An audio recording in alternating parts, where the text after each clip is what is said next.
Let's go over to Auburn and look at the season preview for the Auburn Tigers. They have a new head coach in Hugh Freeze, comes over from Liberty, a career record of 83 and 43.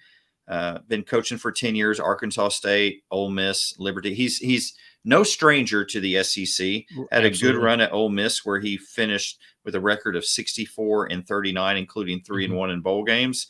Last year's record at Auburn, not so good. 5 and Yeah. 7, 2 and 6 in the conference, but they had a pretty good offseason in the transfer portal. Not only did they get the coach that they wanted, they got a quarterback in Peyton Thorne from Michigan State. I'm sorry, and last year's offense was not all bad. They averaged close to 25 points a game, over 200 yards rushing a game.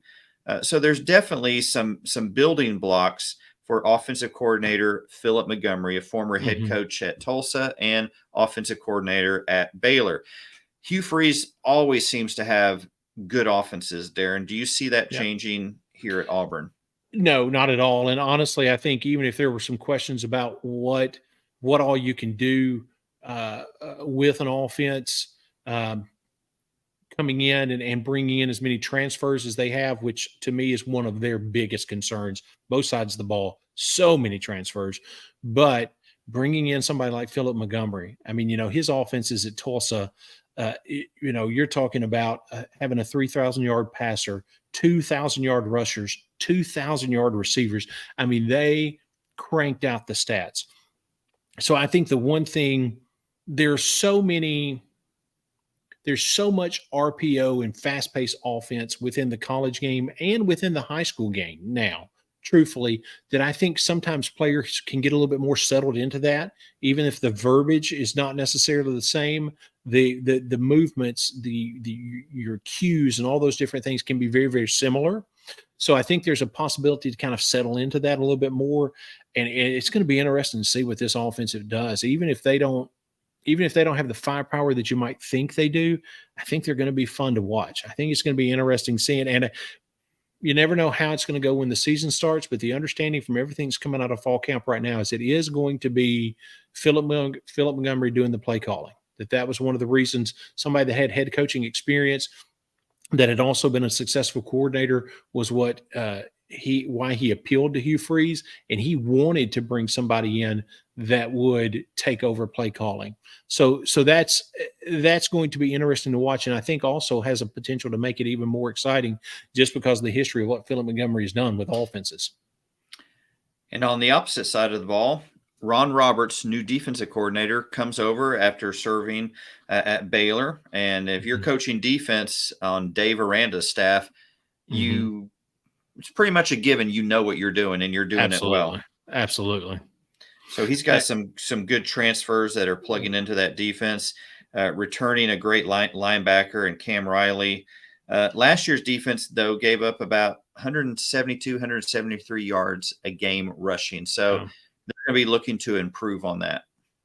And on both sides of the ball, there's been some transfers come in, like we talked about, but the line is going to be the biggest. What's that going to look like? Because if you're going to run a 3-4, which is what it looks like they're going to do, then you got to have some run stoppers. You cannot, giving up 172 yards a game. Now, some of that is scheme, but they didn't have the guys to put in the holes. And so that's a big issue if I'm looking at the defense of Auburn. And to me, on defense, especially even more so than offense, every key position is a concern. I'm assuming it was a very real thing when Hugh Freeze pulls the defense together and says, there is no starter in this group. You got to earn it, because there literally wasn't. Every key position is a concern. And to me, knowing what they've got to face because they're in the SEC West, boy, that's scary. I mean, they're going to look decent, and they're going to pull off some wins that you didn't think they would because Hugh Freeze is involved, and everywhere he's been, there's been a bump. But it's a scary year if I'm an Auburn fan, because that defense, man, they're going to have to make some serious, serious leaps. A lot of work to be done there, but Hugh Freeze Yep. has proven to be a winner everywhere he's gone. Some big games that Yes. Auburn has coming up. September 23rd, they travel to College Station to face A&M. They got Georgia at home. They go to Baton Rouge to face LSU. They got Ole Miss at home, Mississippi State at home. November 4th, they got Vanderbilt at home, which is a good thing because Vanderbilt may not have a stadium still by November 4th. November They'll have 11th, sidelines. They'll have sidelines. November 11th, they go to Arkansas, and then they finish at home in the Iron Bowl against Alabama. So, again, as we've said previously, no easy schedules in the SEC. Yeah, when you look at your schedule, no matter what else is going on your schedule, and you play Georgia, LSU, and Alabama, that's ugly. There's just nothing pretty about that. No.